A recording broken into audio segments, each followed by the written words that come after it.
Check my body at the dream door. Another coat hung up like others. Jostling there for closet space, and in that way much like some brothers. But it's locked, and will not open. Of course I could pick it with a pill. But then I'd have to get and stand up, instead of laying on my labor still, so I'll trade my dreams for a little scene of where I'd like to be. Since I can picture if I want a place I seldom see. A rose of flowers beautiful, I take after the sun. Since shining on me face by face, I need and love each everyone.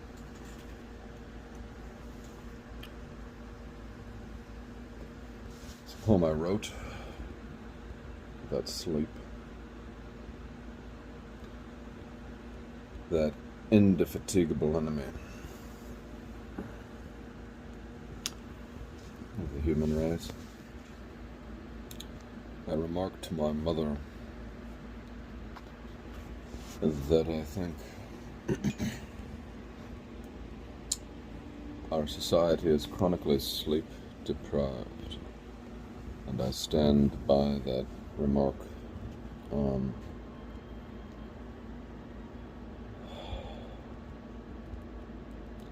In large measure due to a society-wide addiction to caffeinated beverages, chiefly coffee.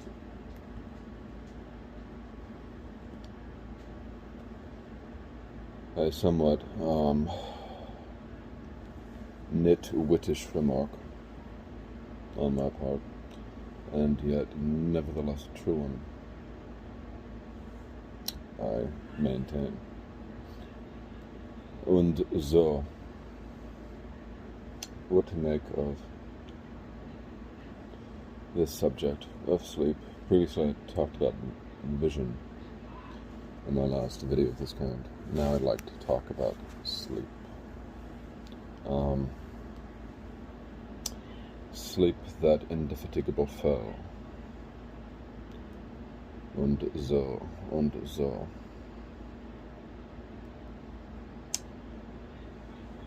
Why sleep as enemy,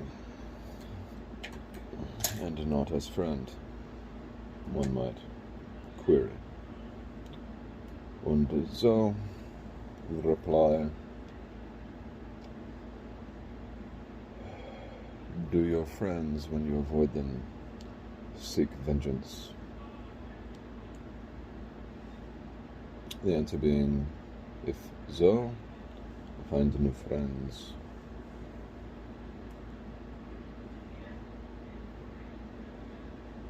If such as they, seek vengeance. Seek vengeance. For is it not true, when sleep is avoided, sleep exacts a kind of revenge upon the one avoiding it.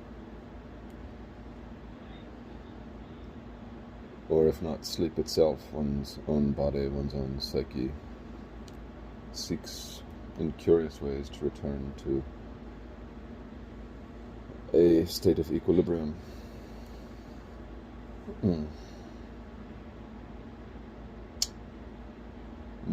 But does it not seem, I might at least say, if it cannot be proven to be so, does it not at least seem at moments that sleep, in forms of fatigue or its companion, insomnia, when these forces of sleep, malady, either those or even narcolepsy or other forms of sleep paralysis or trouble falling asleep or queasy dreams, do not all these form a kind of legion which assaults the human race? especially in old age.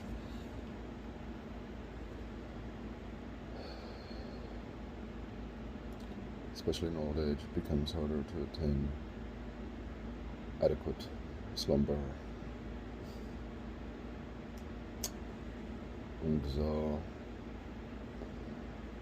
do these not seem, at least, to form a kind of army? In other words, a kind of enemy army. Thus, sleep as foe. Yet, it is problematic, one might say, who regards sleep in such a manner. For, remember, our metaphor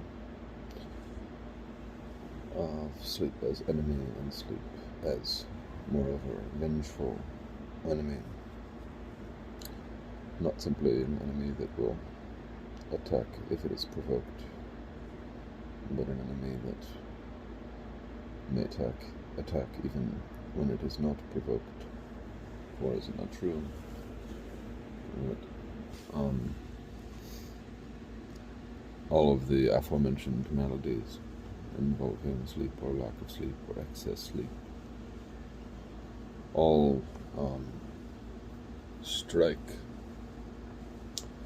at unpredictable intervals? Sneak attacks, sneak sleep attacks. Why is it that we called the Russian enclaves espionage efforts on the part of the USSR? Why did we christen them sleeper cells?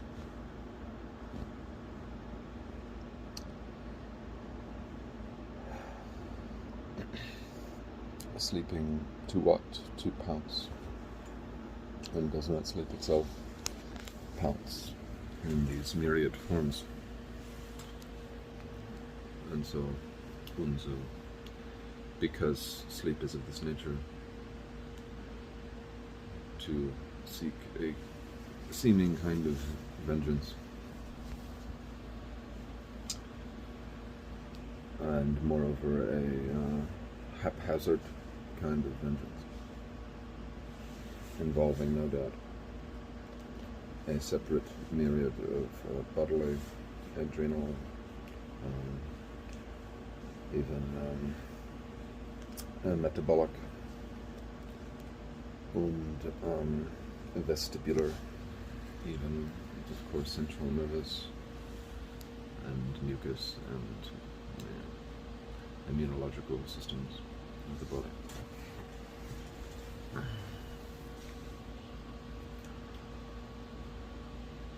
No doubt conveyed by such a material substrata, substratum, and yet,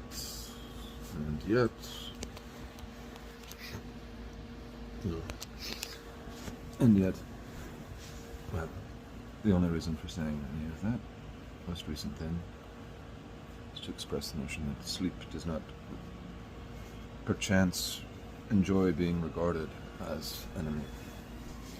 And so the more one faces up against one's bedtime, let's say,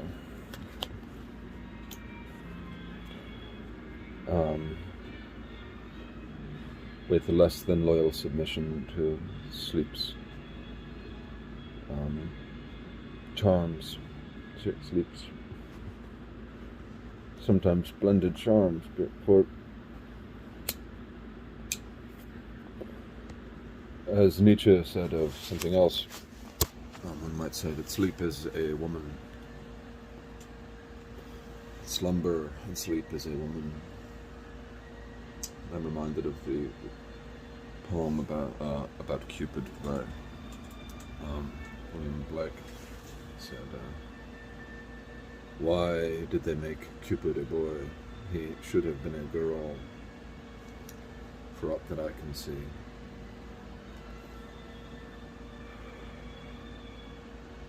For with Cupid as a boy, the Greeks, worshipping war, bled out into the sea.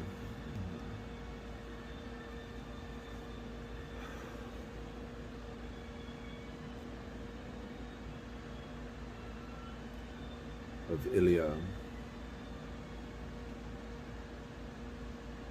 and Crete and blessed England.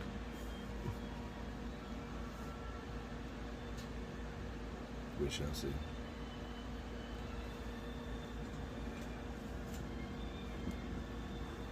Oh, blessed America. 5 times 10 blessed. 50 und nifty. United States. United Stratum.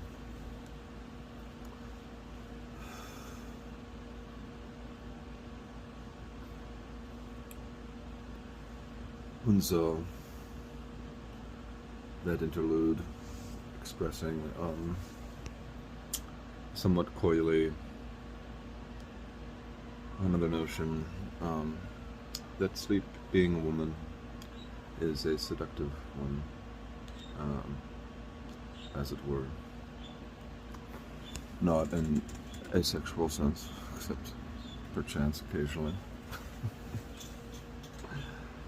But in a more maternal, motherly sense. For do we not all arise each morning, our first week and months of life, upon our mother's breast, oftentimes, and in none others.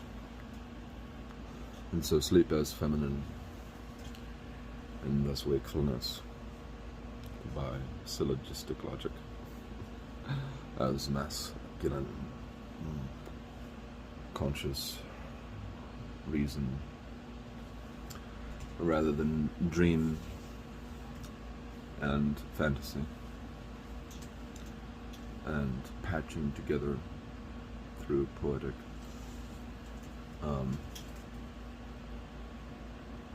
by logic, if one is familiar with that curious theory of Emanco, or Blanco's theory of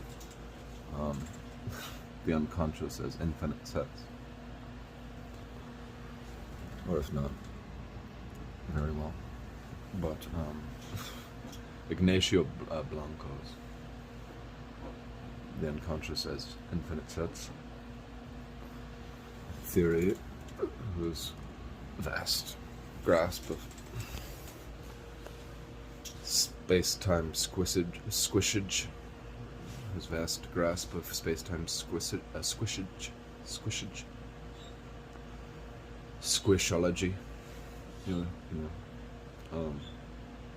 surpasses even my keen grasp of such ethereal matter.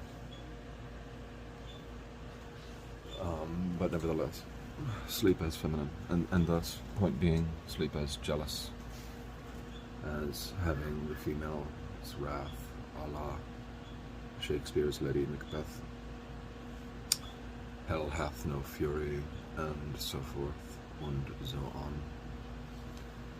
And so, sleep as enemy, sleep as lover, sleep as friend, sleep as all of the above, in truth. And yet our society regards sleep as enemy. And we, falling into societal thinking as well, may come to regard her as such.